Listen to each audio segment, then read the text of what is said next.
Buenas tardes amigos, yo soy Angélica González Blanco y hoy estamos en su programa Boletín Migratorio. Hoy vamos a hablar de un tema que me encanta cuando hay cosas polémicas y que la gente de pronto puede caer en situaciones de malos entendidos que pueden afectar el resto de su vida y que puede llevarlos a una situación un poco inusual o a veces o una situación digamos que dañina para el futuro de una familia, de un ser humano.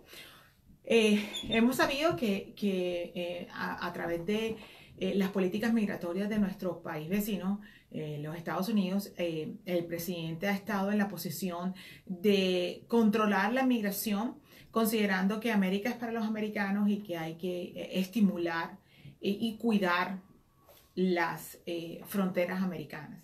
De tal forma ha hecho varios anuncios y varias políticas ejecutivas, dentro de las cuales hizo un veto en el año pasado, en donde vetó a 7 países para entrar a Estados Unidos por un periodo de 120 días, si no estoy mal, y recientemente acaba de restringir las medidas del asilo político. Esto me encanta porque vamos a hablar cuáles son las restricciones que tomó y cómo afecta esto con la realidad o con las obligaciones internacionales que debe tener Estados Unidos como un país que firmó la convención la Convención de Ginebra en 1951 del refugio, en donde habla de la protección a aquellas personas perseguidas. Sabemos que todo este meollo o todas estas posiciones del gobierno vecino son a raíz de la caravana migrante que viene de Centroamérica caminando hacia el norte. Así que se espera o se dice que llegarán a los Estados Unidos, no sabemos porque para poder llegar a Canadá tienen que llegar primero a México, Estados Unidos, etcétera, etcétera. Ese va a ser mi tema de hoy, pero siempre les voy a recordar qué es lo que dice la Convención de Ginebra sobre el refugio, o la Convención del Refugio. Esto me acuerdo de María Claudia, que decía que es la Convención del Refugio firmada en Ginebra en 1951, en donde habla de que tenemos que tener en cuenta que el espíritu legal es uno y que sobre este espíritu legal debemos ejecutar las leyes internas, porque no podemos violar el compromiso que nos hemos hecho como país dentro de la comunidad internacional. Así que amigos, eso es un tema de pronto un poquito es un tema que tiene muchos bemoles, pero el primero es que afecta a personas que están en posición de vulnerabilidad. ¿Por qué? Porque son personas que de pronto vienen, que están en Estados Unidos, que no tienen estatus, o personas que vienen y tratan de buscar un estatus en un país donde se considera que tienen mayor protección, porque es un país del primer mundo, porque es un país que tiene que funciona la separación de los poderes, porque no es un país que está contaminado, entre comillas, por la corrupción, etcétera, etcétera, y están buscando ese momento de protección. Entonces, es importante que nos eduquemos. Vamos a hablar el pronunciamiento. Yo no tengo la capacidad para criticar, sino desde el punto de vista legal, qué es lo que ellos están diciendo y qué es en realidad lo que dice la Convención de Ginebra de 1951. Entonces, la idea aquí en el día de hoy es que quiero contarles qué es lo que el gobierno vecino ha dicho o cómo se ha pronunciado acerca de los criterios para restringir la petición de asilo político o protección, inmigración en Estados Unidos. Dice que el presidente de los Estados Unidos, el señor Donald Trump, firmó una orden ejecutiva, que es como una regulación, en donde dice que considera que con el fin de proteger el bienestar social del país, determina que los inmigrantes que crucen la frontera ilegalmente no estarán sujetos a pedir protección en ese país. Lo que quiere decir es que cualquier persona que llegue a territorio estadounidense y que cruce de manera ilegal, a pesar de que tenga todas las evidencias y todo el caso perfecto para pedir protección o pedir asilo político, esta petición no va a ser otorgada, porque a través de esta medida ejecutiva dicen que si usted cruzó la frontera ilegalmente, no va a tener la capacidad para poder pedir esa protección. ¿Qué es lo que está buscando?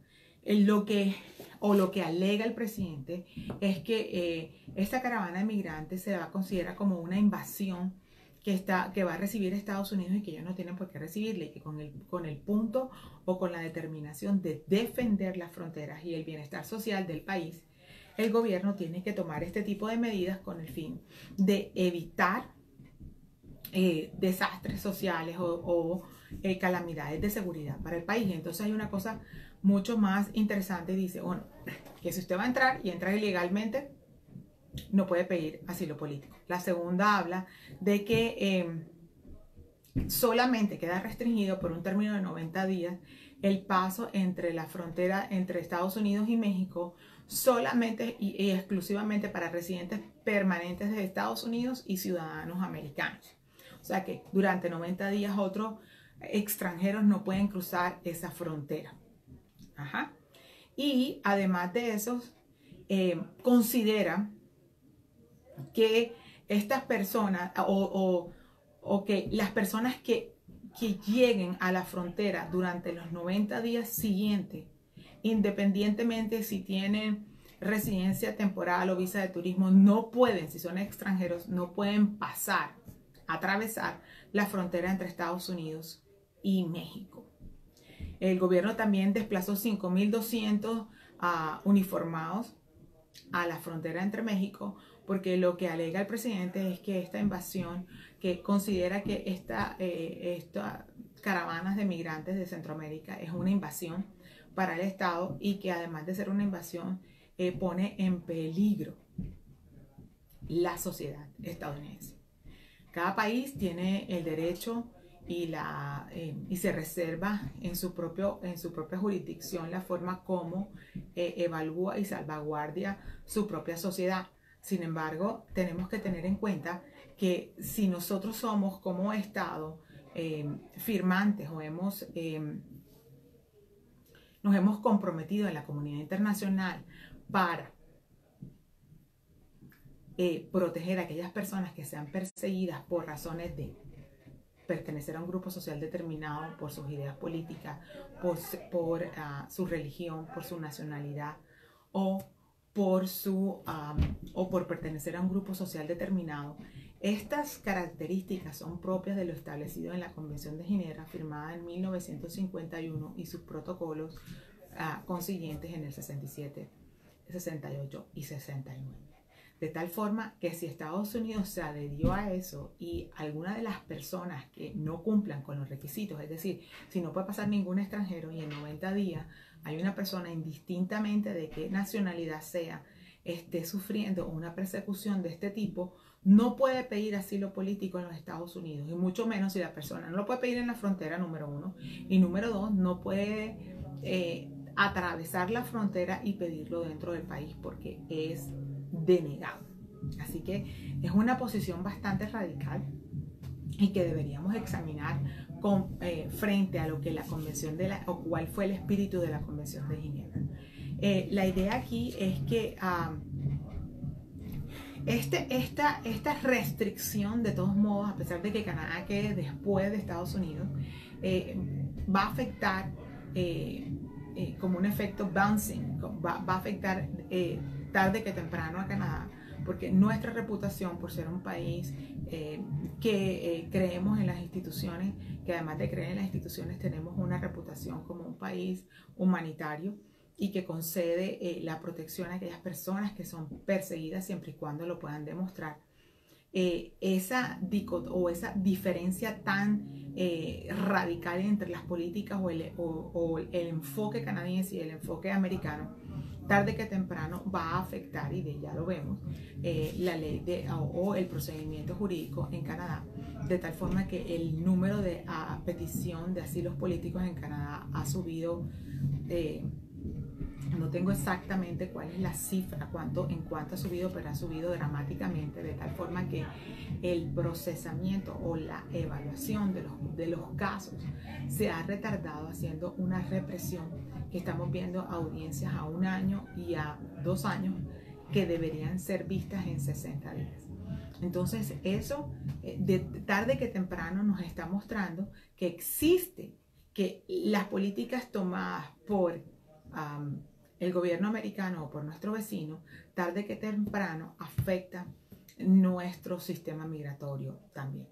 Una de las cosas que me llama la atención y es que en todas las noticias que leímos y que leyó el equipo de producción hablando de esta medida ejecutiva tomada por el gobierno americano, hablaban y se referían que esta es como, tiene el mismo sinsabor es la misma fuente del veto migratorio que hizo hace un año el presidente Trump a nacionales de Libia, Irán, Somalia, Siria, Yemen, Venezuela, Corea y Corea del Norte, donde decía que les prohibió entrar por 90 días, independientemente si tuvieran estatus, trabajo en Estados Unidos.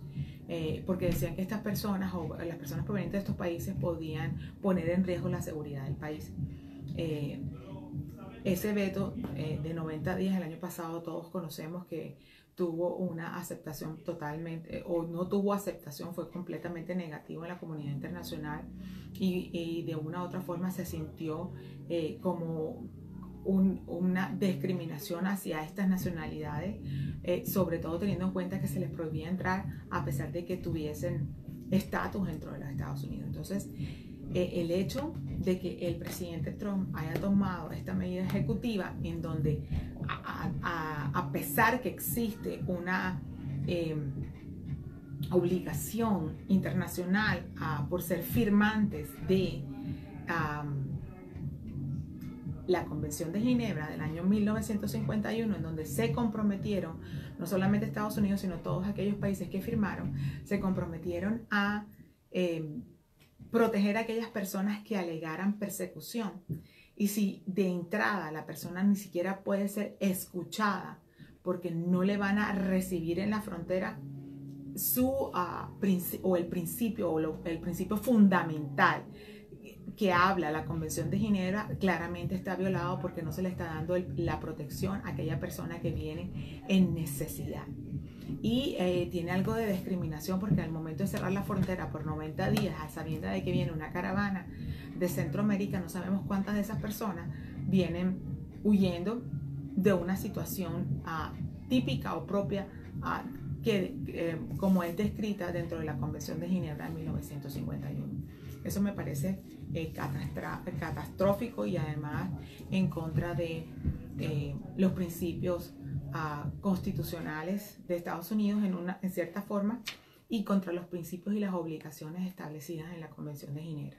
Si yo tengo una obligación, ¿cómo la voy a violar yo mismo como país? Una de las cosas que me llama la atención también es que en todos los pronunciamientos, y me parece como algo tan fuera de lo que es que el presidente establece que no habrá protección o asilo político a aquellas personas que aleguen violencia doméstica o criminalidad, pero me quisiera yo irme al terreno de qué constituye, cuáles son los grounds o cuáles son las razones por las cuales uno puede pedir asilo político. Y hablamos de 5 razones, y es de ser persecución por mis ideas políticas, por mi raza, por mi nacionalidad, por mi religión o por pertenecer a un grupo social determinado. En ninguna parte hablan de criminalidad. De hecho, la criminalidad no hace parte de lo que establece la Convención de Ginebra dentro del derecho internacional para aquellas personas que quieran pedir protección, porque se supone que si hay un acto de criminalidad, el Estado de Derecho donde vive debe ser quien proteja a esa persona de esos delincuentes o de esa actividad criminal. Y no entiendo por qué en todas partes hablan de eso. Revisé noticias de varias partes y yo decía, wow, pero eso no es lo que dice el espíritu de la Convención de Ginebra, en donde simplemente hablamos de protección a aquellas personas que sufren persecución. Y cuando hablamos de persecución, es una persecución individual y propia por una de esas 5 razones. Yo tengo unas ideas políticas que son contradictorias a lo que establece el gobierno en poder en el país X, y por esa razón me persiguen. Entonces yo estoy pidiendo protección, es porque he sido perseguida por mis ideas políticas y no porque soy víctima de criminalidad. La otra cosa que hablan es de la violencia doméstica. Y la violencia doméstica como tal debe ser un delito, o es un delito en la mayoría de los ordenamientos jurídicos, por lo menos en América, es un delito, porque dentro está la violencia doméstica, hay asalto. Si es entre el esposo y la esposa, no importa cómo sea, pero es un asalto. Entonces es violencia intrafamiliar o violencia doméstica, y esto es un delito. Como delito no hace parte de lo que establece la Convención de Ginebra. Sin embargo, si lo analizamos desde otro punto de vista, en algunos países, y sobre todo de donde viene esta caravana, existe una persecución a la mujer por ser miembro de un grupo social determinado. Entonces, a la mujer como víctima de la violencia doméstica por ser mujer, para algunos ordenamientos jurídicos, no voy a decir cuáles, pero para algunos ordenamientos jurídicos, la mujer no merece la protección o por la misma corrupción dentro de la policía no le dan o no merece la protección, no son tratadas con la misma ferocidad que debería ser en el mismo grado de igualdad que la policía o las autoridades deben tener, y de tal forma que la mujer comienza a ser victimizada o puede ser sujeto de persecución por el hecho mismo de ser mujer. De esa manera sería la única forma que podemos hablar que existe de pronto bases para pedir un asilo político bajo una situación de violencia intrafamiliar. Sin embargo, en Estados Unidos lo toman, y no me refiero porque no es el comunicado oficial, sino cuando el presidente se expresa sobre la medida ejecutiva tomada, habla específicamente de la criminalidad que no hace parte de lo que establece la Convención de Ginebra, y también habla de la violencia doméstica como exclusión para pedir protección. Un poco fuera del tema de lo que establece la Convención de Ginebra, pero sí podría ser dependiendo de cuál es el país, cómo el ordenamiento jurídico protege a la mujer. Entonces podría ser una persecución de género. ¿Por qué? Porque si la mujer no tiene la atención, no tiene los medios de control y es sujeta a violencia, asaltos continuos, y la policía no hace nada por protegerla, existe claramente una persecución por el género como tal. Pero esto está dentro de las medidas o de las medidas ejecutivas tomadas últimamente por el presidente Trump, así que los invito a leerlas si la quieren mirar. Un poco, a mi manera de pensar, son un poco arbitrarias, y que además de eso considero que violan principios internacionales, principios de obligaciones internacionales adquiridas por el gobierno estadounidense, al cual se hizo responsable y debería cumplir. Una de las cosas que más me preocupa con todas estas medidas es que al final del día nosotros aquí en Canadá sentiremos el peso de esas medidas, porque las personas comienzan a mirar a Canadá como la opción, porque el goodwill o el buen nombre o la reputación del país, es decir, que somos un país humanitario, y también las leyes un poco proactivas hacia la protección. Hemos visto en este tiempo en donde el gobierno en poder, que son los liberales, han ayudado y han abierto las puertas a muchísimos refugiados en los últimos 3 años. Así que es algo que tenemos que ver, pero también tenemos que estudiar, porque no podemos colapsar nuestro sistema legal. Y recuerden que cuando hablamos de protección, se activa un proceso jurídico que implica el uso de la administración pública, tales como la asistencia a la corte y todo lo que tenga que ver con la investigación del caso, que implica un gasto para el erario público, de tal forma que se hace costoso para el país, y 2, además de ser costoso, daña la dinámica de el procesamiento o del proceso jurídico establecido en las leyes de inmigración canadiense. Me preguntan, si una persona no tiene visa para entrar a Canadá, ¿cómo realiza su solicitud de protección? Si una persona no tiene visa para entrar a Canadá, ¿cómo la realiza? Tiene que estar en territorio canadiense, tiene que hacerlo en el puerto de entrada, siempre y cuando tenga un familiar en Canadá, si viene por la frontera con Estados Unidos, dentro del cuarto grado de consanguinidad, para poder entrar al país. De otra forma, no puede entrar porque existe un acuerdo internacional, y volvemos otra vez a lo mismo, un acuerdo internacional que prevé y dice, entre Estados Unidos y Canadá, donde dice que la persona debe pedir protección en el primer país que llega. Y si miramos este acuerdo del tercer país y lo analizamos frente a esta política o esta medida ejecutiva que acaba de tomar el presidente Trump, y habla de que él le prohíbe el paso durante 90 días a cualquier extranjero en la frontera entre Estados Unidos y México, si existe un convenio en donde el gobierno canadiense dice: no puedes pedir asilo político y protección en Canadá si no tienes un familiar hasta el cuarto grado de consanguinidad, porque debes pedirlo en el primer país que puedas entrar. Y si el primer país que puede entrar es Estados Unidos, pero ha hecho un voto, no está Estados Unidos, me pregunto yo, no está Estados Unidos violando la obligación que tiene derivada de este acuerdo de recibir a país como a la persona o la persona que está sufriendo persecución inmediatamente, para poder evaluar si el caso amerita o no amerita. Entonces, desde mi punto de vista, esto implica que la persona, en el momento que Estados Unidos dice no puede entrar ninguna persona extranjera entre la frontera de Estados Unidos y México, está violando lo que dice el tratado del tercer país canadiense que firmó con Canadá. Pero no lo miran así, hay que mirarlo así, porque estamos hablando de las obligaciones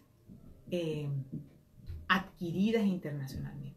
Y con Canadá es una, pero también adquirió una superior a ella, que es las obligaciones adquiridas al momento de firmar la Convención de Ginebra en el año 1951 y sus protocolos del 67, 68 y 69. Voy a leer una pregunta, les vamos a saludar a la señora Nubia Vargas Osorio, ella es una fiel seguidora de nosotros. Dice: doctora, ¿cuándo una persona ha pedido asilo político y se va a estudiar por su cuenta suya, afecta el asilo? No entiendo la pregunta, pero si me hablas que la persona ha pedido asilo político en un país y sale del país donde está a estudiar, si afecta el asilo político, depende de qué país sea. Para Canadá, mientras que tú seas peticionario del asilo político, no debes salir del país hasta que tu situación no sea definida como persona protegida, o tu caso haya sido denegado, o quién sabe, hasta que no tengamos una respuesta de lo que tiene que hacer. ¿Ok? Entonces, hablando nuevamente del tema que nos ocupa, estamos refiriéndonos a las medidas ejecutivas tomadas por el presidente Trump, en donde directamente habla y previene las peticiones o restringe las peticiones de asilo político. La primera es que no se le va a dar protección a ninguna persona que atraviese la frontera entre Estados Unidos y México y de forma ilegal. Punto. Si la atravesaste y no te reportaste, no puedes pedir asilo político. Y la segunda, a la que habla de que en un término de 90 días no podrá pasar entre estas fronteras, es decir, entre la frontera de México y Estados Unidos, ningún extranjero, excepto solamente podrán pasar por allí los residentes permanentes americanos y los ciudadanos. Así que son medidas bien fuertes. Una de las cositas que quería contarles en el día de hoy es que ya estoy por cerrar el programa, es que no me van a ver este miércoles que viene ni el miércoles entrante, porque vamos a estar de visita en Colombia. Estaremos visitando Bogotá, Medellín y Barranquilla. A los que ya nos siguen y conocen nuestras oficinas en Bogotá, saben que nosotros despachamos desde Bogotá desde hace más de año y medio. Les quiero recordar que si tienen el interés de poder tener una consulta personalizada y que podamos revisar sus opciones directamente, por favor contáctenos a info@angelicagonzalezblanco.com. En el día de hoy quería traer este tema porque ustedes saben que me apasiona la parte del asilo político y de dónde viene y su historia. Aquí vemos claramente cómo el movimiento anti-inmigrante o de pronto el rechazo ante una migración casi que a la brava, porque sabemos que esta caravana de migrantes no pueden exigir que los dejen entrar porque cada país es soberano. Sin embargo, es importante saber que de pronto dentro de esta caravana hay 10, 15, 100, 500 personas o legítimos peticionarios de protección. Y una de las obligaciones establecidas en la Convención de Ginebra es que debemos proteger a aquellas personas que sean víctimas de persecución. Dice, tengo 9 meses en Argentina y no puedo volver. Aún puedo solicitar asilo en Canadá. No sé qué no leí la primera parte de la pregunta. Si me la puedes repetir. Ok, entonces la idea aquí es que si la persona quiere cruzar, si cualquier persona extranjera quiere cruzar la frontera dentro de los siguientes 89 días, si es extranjera no puede cruzar la frontera entre Estados Unidos y México. Tienes que volar y hacerlo por otra forma, pero no lo puedes cruzar por ahí, porque hay un veto que fue de migrantes que fue expedido a través de una decisión ejecutiva del presidente de la República.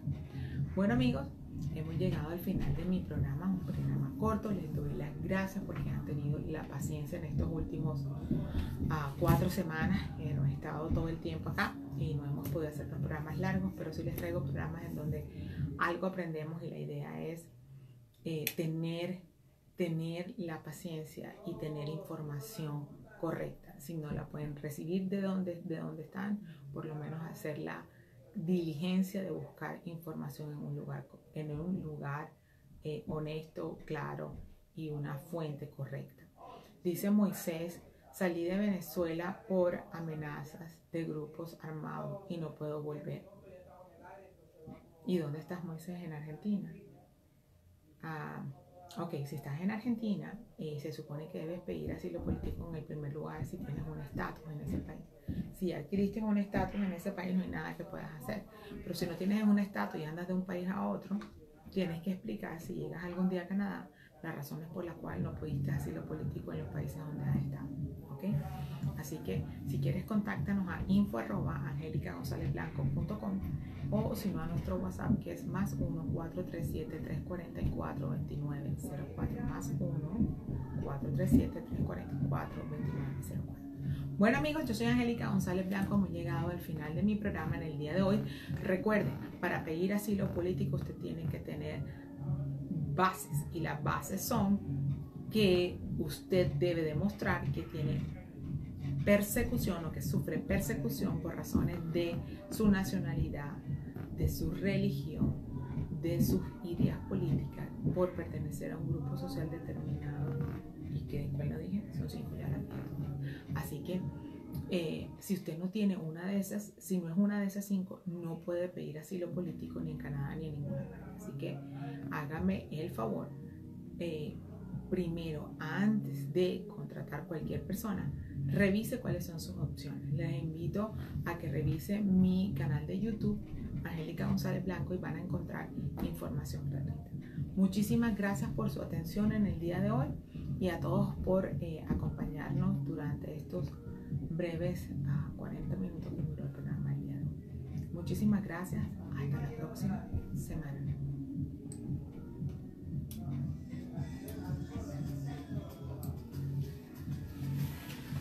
Amigos, muchísimas gracias por acompañarnos. Les recuerdo que mañana vamos a estar desde mi escritorio. Va a ser mi último programa desde mi escritorio porque estaremos de gira por Colombia. Así que espero verlos mañana. Vamos a seguir hablando. Mañana vamos a hacer preguntas y respuestas. Así que si tienen, recuerda, a las 6 de la tarde el día jueves. Nos vemos. Soy Angélica González Blanco. Espero les haya gustado el tema de hoy. Bye bye.